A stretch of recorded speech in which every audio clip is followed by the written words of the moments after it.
It had been years since Jiraiya had last returned to Konoha, and in his absence, Naruto had grown up. Taking a good look at him, the boy's resemblance to his father was astonishing.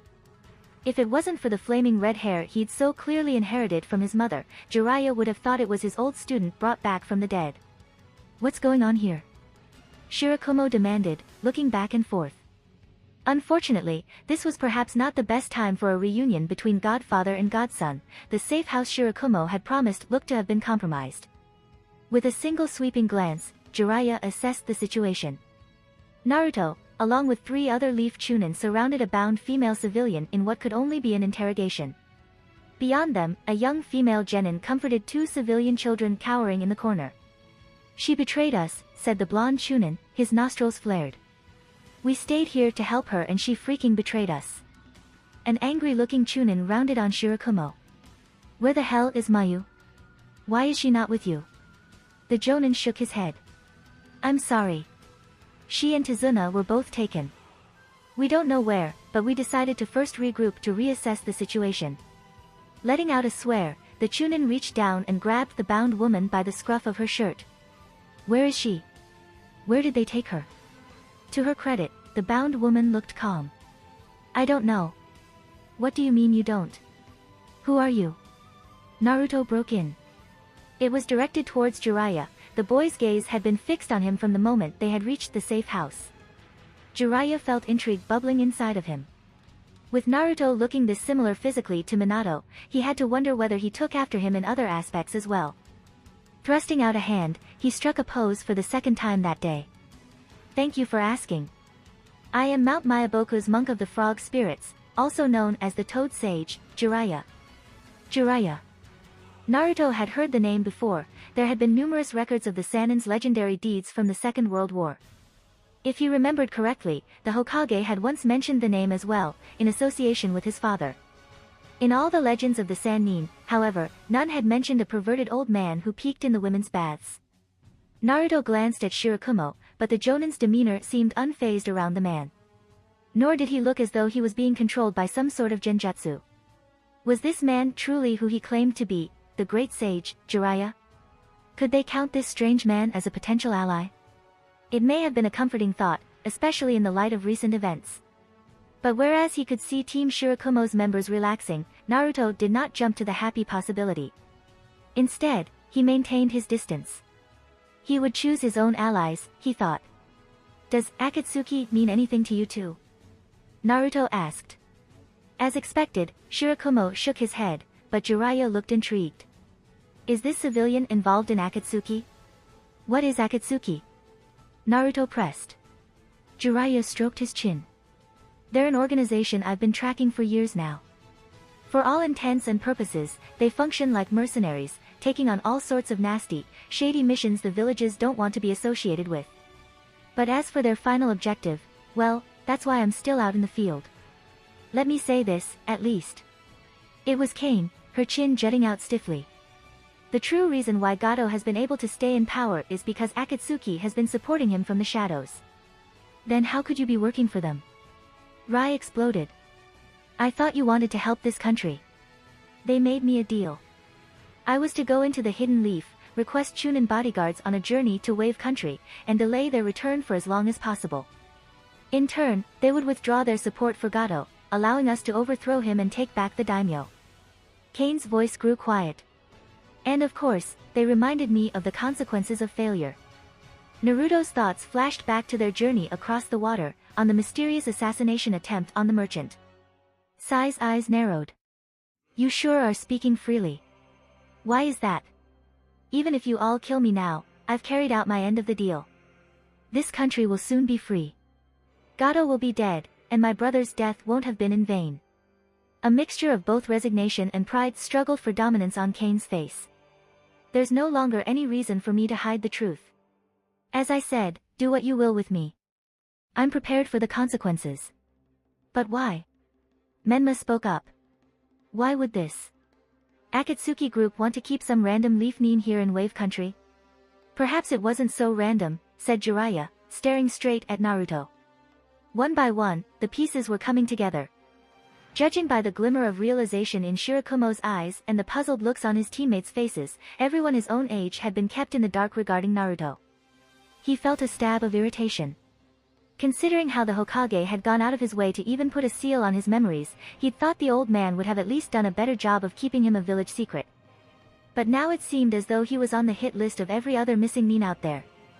"They're capturing Jinchuriki," he said at last. "And they're here for me.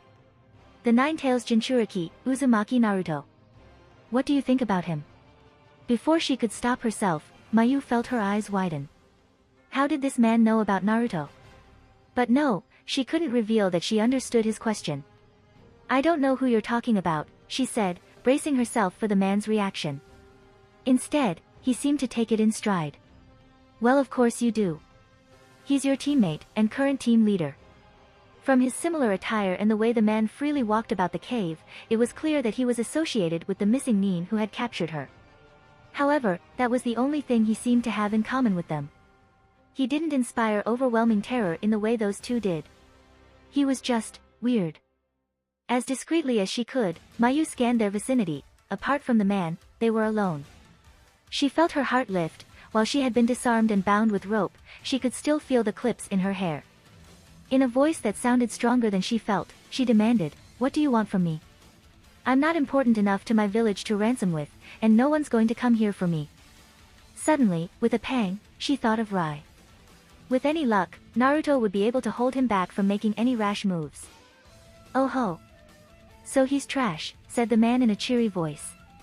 Despite herself, Mayu frowned. "That's not what I said. What kind of team leader wouldn't come to rescue his team member?" She hesitated. "The mission is more important than the individual. Naruto won't come to rescue me." The force that had previously kept her frozen in place was gone, and she struggled up to her feet. "Because I don't need him to." For some reason, that seemed to greatly amuse the man, who broke out into a laugh and began to spin around. "You think so? Kakuzu-san's keeping you here as bait, you know. But if they're not coming for you, why are we even keeping you here, then, Mayu started to try and wriggle a hand free. If she could just make the sign, she'd be able to release her bluebirds. "Oh look." The man was staring outside the cave's entrance, his form awash in the glow of the setting sun. "The day's almost over. You know what sounds good right about now? Some dango. Should I send you home in time for dinner?" She couldn't believe her ears. "Home? Why not?" The man spun back around and approached Mayu with a kunai. She flinched, but in a smooth motion, he cut through her bindings. The broken rope tumbled down to her feet. Rubbing the bruises on her arms, she stared at him in disbelief. "Why are you letting me go? And where's Tazuna-san?" "If you're referring to that old bridge builder, I released him a while ago." "But why? Why capture us in the first place at all?" "Tut tut." The man wagged his finger. "Too many questions, not enough escaping. What'll you do if Kakuzu-san comes back and you're still here?" He had a point. Mayu took a step towards the entrance, and paused. "Thank you, whoever you are." The man bowed mockingly. "You can call me Toby." It was a scenario that Naruto had rehearsed in his head countless of times, the moment his teammates learned the truth about him. In the nights when he'd been unable to find anything else to occupy his thoughts, he'd approached it in many ways. Sometimes, he tried bringing it up on his own. Other times, he was cornered into revealing his secret. Whatever the approach, his teammates' imagined reactions always remained fairly constant. Rai erupted in anger and accused him of being a traitor, while Mayu either calmed him down or shrank back in terror. Now, it was actually happening, but in a way that Naruto, for all the thought he'd put into it, had never predicted. The first difference was that Mayu was not present, and at the reminder of her absence, Naruto felt a pang. The second difference was Rai's reaction: confusion, disbelief, realization, shock, horror. A myriad of emotions twisted his teammate's face, before melting away into one single, surprising emotion: concern. "Then this is all a trap, isn't it? To get Naruto?" Jiraiya nodded solemnly. "Their objective is still unclear, but one thing's for certain. Several other Jinchuriki have already disappeared, and in all cases, there were signs of Akatsuki interference. I can personally confirm the current presence of 2 Akatsuki members here in this area. Haiden and Kakuzu. With Naruto here, this is no mere coincidence. At the names of the two missing Nin, Naruto, who had been too stunned to respond, felt a jolt. That was another piece, falling into place. Then we must let Hokage-sama know, Shirakumo said sharply. This isn't just a matter related to Wave Country anymore, this now concerns the safety of our entire village. He motioned towards Naruto. He needs to be returned to Konoha immediately. Sai, who had been taking in the situation in shrewd silence, raised a hand. Using my super beast imitating technique, we can be back in Konoha before the end of the day. Wait, Rai protested. What about Mayu and Tazuna? Before we can consider any rescue missions, Naruto's security comes first. What are you talking about? Trap or no trap, have you even seen him fight? He can take care of himself. Right, Naruto. With another jolt, Naruto realized that Rai had turned to him for backup. Rationally speaking, it was a no-brainer. Assuming that Jiraiya's intel was accurate and Akatsuki was a true threat, it would be senseless for Naruto to stay in Wave Country. He had not forgotten the results of his previous confrontation with Kakuzu. Despite Rai's confidence in him, he had been powerless then, and though he hated to admit it, he would be powerless now. The best option would be to return to Konoha with the rest of his team, alert the Hokage, and if possible, send out an elite rescue force. Although of course by then, it could be too late. Everyone else had fallen silent, waiting for his response. Rai's ferocious expression was starting to become undone, with the beginnings of fear taking its place. Naruto knew what was being asked of him. It had been a long time coming, ever since the day he and his teammates sat around a campfire in a dark crystal cave. The situation was almost comical. How had a simple bodyguard mission turned out this way? The Hokage had said it was a mission to help him gain experience, and if he did well, he would be considered for a position as a Jonin. A Jonin was a ninja who had the ability to make tough, split-second decisions in the face of conflict. The question was, which did he choose? The continued security of the rest of his team and the village? That was the smart, Jonin bet. Or would he gamble it all away for an unnecessarily high-risk rescue mission? He wondered what Kakashi would have done, and shook his head. It really was a no-brainer. Naruto cleared his throat. We're not leaving without them. It looked like he wouldn't be getting that promotion anytime soon. Leaving behind Shirakumo's Genin team to guard the safe house, they immediately left the settlement. Luckily for the group, Jiraiya's earlier session with Zabuza's henchwomen had yielded several answers that were starting to prove more and more useful, mainly, the location of Gato's main hideout. It was situated in the middle of the marshlands, hidden from any uninformed eyes by dense mist. As they made their way through the forest, deftly hiding the sounds of their progress, the going was tense. The group's feelings were mixed on the matter, that much was obvious. While Shirakumo hadn't seemed too happy about the decision, he had bent his knee once Jiraiya showed his support. His face lined with apprehension, the Jonin accompanied them now in grudging silence. A Chunin who the others had called Sai wore a smile on his face like a mask. Jiraiya mentally marked him as one to watch. The other Chunin with the similar sounding name, Rai, was it? Though he was the most ordinary of the lot, he seemed equally the most driven in this rescue mission. Whether his enthusiasm would serve to be a hindrance or not remained to be seen. And finally, Naruto. Going by the reports Jiraiya had heard over the past several years, he wouldn't have expected such brashness from the boy. It seemed there was more of his mother in him than he'd thought. Jiraiya wasn't a fool. At a minimum, what awaited them were 3 S-level missing Nin. While he had confidence in his own abilities, even with a Jonin of Shirakumo's caliber and 3 skilled Chunin by his side, he had no doubt it would turn out to be a very close fight. However, though he would never admit this to the others, he was never one to pass up an opportunity to save a damsel in distress. Moreover, Naruto's decision on the matter intrigued him, and Jiraiya was willing to see where it took them. Have you tried to control the Ninetales chakra yet? He asked. Naruto's expression didn't change. Once. He left it at that. The boy didn't trust Jiraiya. He couldn't blame him, in all his years of absence, he was a complete stranger to Naruto. Of course, Jiraiya had his reasons, he'd been away under the Third's orders, tracking down and gathering information regarding Akatsuki. Nonetheless, it was an undeniable truth that he had neglected his duty as godfather. Perhaps, Jiraiya thought to himself, after all this was done and settled with, it was time that he trained the boy. The journey by ship had taken the better part of 3 days, but running at top speed across the water's surface, Kakashi covered the same distance in a matter of hours. As soon as the mist began to fade and the coastline appeared in the horizon, he began his retrieval strategy. Kuchios no Jutsu, Summoning Technique. A black seal appeared momentarily on the water's surface, and in a cloud of smoke, his ninkenpak appeared by his side.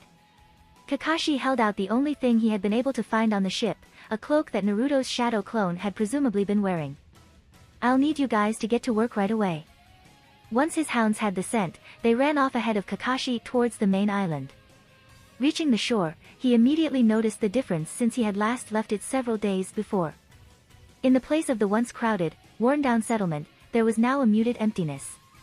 Buildings appeared to have been smashed to pieces. What had been destitute before had been replaced by complete and utter abandonment. The only sign of activity was smoke, rising in the distance from the forest. Had there been an attack in the city? Where had everyone gone?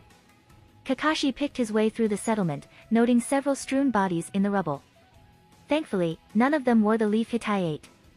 At the edges of the settlement, one of his hounds returned to him. "Did you get anything?" asked Kakashi. "There's a fresh trail that leads from the city and through the forest," said Pakken. "But I also found someone wandering around, with whiffs of the scent." Pakken led him deeper into the forest, and soon, Kakashi spotted an older bespectacled man leaning against a tree trunk for support. After a moment, he recognized him as Tazuna, the man Naruto and the rest of his team had been staying with. "I'm not your enemy," Kakashi said, stopping before him. Letting out a surprised yelp, Tazuna fell backwards and began scrabbling on the ground. "Who are you? Are you here to finish me off?" "I'm a ninja from Konoha, and I'm looking for Naruto and his team. Can you tell me what's happened and where they are?" The older man hesitated, his eyes squinting suspiciously at Kakashi's masked face. "They let me go, but they kept the girl. They told me to tell Naruto and the others. I have to find them now." Kakashi's heart skipped a beat. "They? Could you tell me where they are?" It was more difficult than Mayu had expected, getting through the marshlands. The joy she had felt when she had first left the cave had since dissipated into a rising sense of trepidation as the elements took a turn for the worse. The fog grew thick and heavy, and the air turned freezing. Continuing onwards, Mayu carried herself on thoughts of how her teammates would react when she reached the safe house. Rai would be the first to react, he'd be grinning widely, punching her on the shoulder for making him worry. Naruto would be standing to the side, not saying much as usual, but with a relieved look in his eyes and one less burden weighing him down. Once they were back in Konoha, she thought, she would have to buy them bowls of ramen to make up for it. Kakashi-sensei would be there too, and Rai would be complaining about Sai. Naruto would be. The mist was thick. Too thick. Mayu's heart began pounding. She remembered this fog, it was not natural. It was a ninjutsu. It had been how her captors had first gotten away. It all happened in the blink of an eye. One moment, she was alone in the fog with her thoughts. The next, she was flanked on both sides. An unnatural gust of wind blew away some of the nearby mist, revealing two dark figures, one tall and one short. Mayu felt hot bile rising in her throat, but she pushed it back. In a flash, she made the appropriate signs with her hands and an instant later, her bluebirds were unfurling themselves from her hair. "Naruto. Rai. Please find them." Drawing back in a defensive position, Mayu took in a deep breath. She wasn't completely defenseless, though she didn't have any of her weapons, she still had her genjutsu. She could buy some time with that. Her birds would dissipate the moment she died, but if it was the last thing she did, she would warn her team. If you like this content, don't forget to like and subscribe. See you later, bye bye.